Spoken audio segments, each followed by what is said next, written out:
Ferguson, welcome to Booktopia. Thank you, Caroline. What would you say to someone who had just found out that they have MS? It's a bit like Hitchhiker's Guide to the Galaxy. Don't panic. Whatever's going to happen with MS will take its time.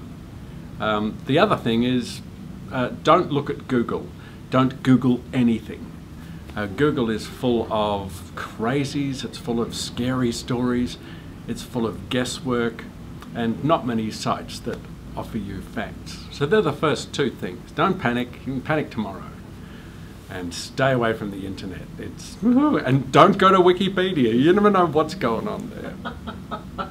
You spent a lot of time avoiding not only Google and Wikipedia, but kind of ignoring the initial symptoms. Do you regret that in hindsight, or do you think that that was actually a great way of sort of delaying the full kind of realization? I wouldn't recommend my approach to anybody, because everybody's got their own path in dealing with whatever MS brings in. Certainly, I was a bit male about the whole thing, and I figured, I don't want to find out what's going on. I also thought that there were a few things going on, because my eyes would go funny, my ears would, go numb and zap, and I'd lose strength in a leg, and I wouldn't be able to type with a hand, and I'd have pins and needles. Like, everything was going crazy, and I just thought, man, I've got to lay off the bourbon for breakfast. So I shifted it back to 11s. But it didn't occur to me for a long time that all of these different symptoms could be coming from one thing, which is the smallest organ in my body, which is my brain. What's the territory when it comes to comedy and disability? I mean, how un-PC can you be? Because you've always been outrageous. You've always been able to push the limits on so many subjects. You've always gone further than anyone thought it was permissible to go. So how far can you go in being funny about disability? There are a couple of ways of looking at comedy, and one of them is that it's important to punch upwards with comedy. It's the idea that if you're going to pick on someone, make them of higher status. You get further picking on the rich than you ever will on the homeless. Although there are very good homeless jokes that are told. There's one I heard, a British guy who said, I went out with a homeless girl, it was great. Of course, at the end of a date, you could drop her off anywhere. Now, of course, it's funny, but you've got to pick the right crowd and the right timing.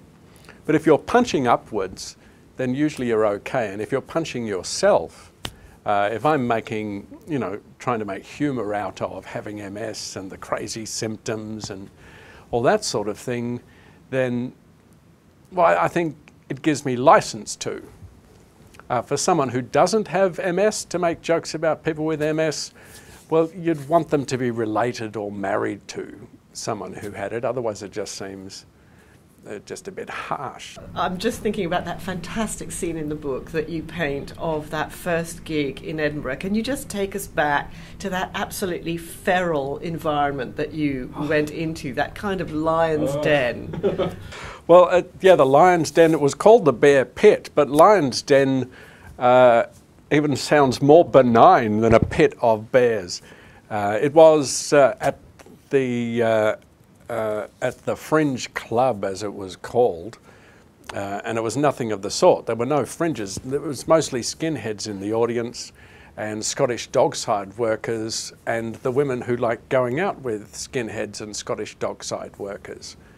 And we walked out, and we'd seen all these other acts go on, and they were just being decimated by this crowd. I mean, one of them was just grabbed and taken outside, a mime guy and he was stabbed with a chair. With a chair, they stabbed him. He went to hospital, and the show went on. The Doug Anthony All-Stars were introduced, and we just went out and picked a fight.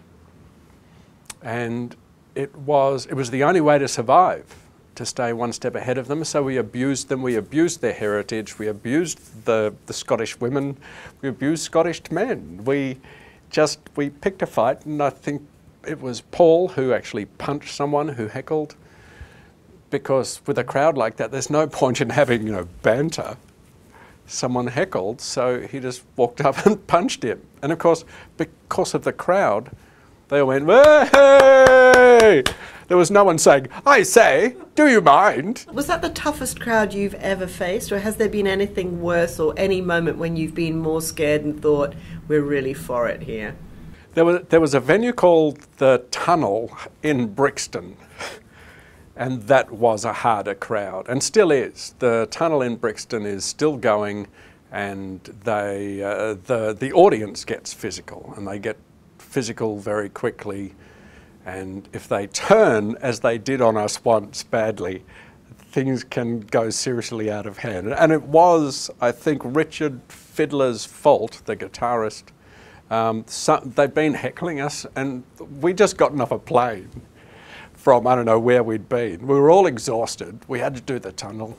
And Richard goes, "Ah, well, there you go. Oh, that sort of wit. It's a sign of the quality of the British education system." And it was nasty. Stuff was being thrown.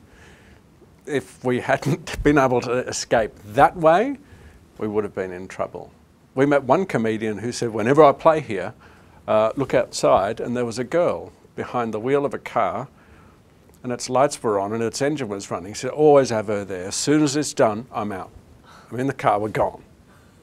It's like a bank heist, a comedy heist. Tim, what is the biggest myth around MS that you've come up against since you got a diagnosis and you kind of came out and told everybody, this is what I've got?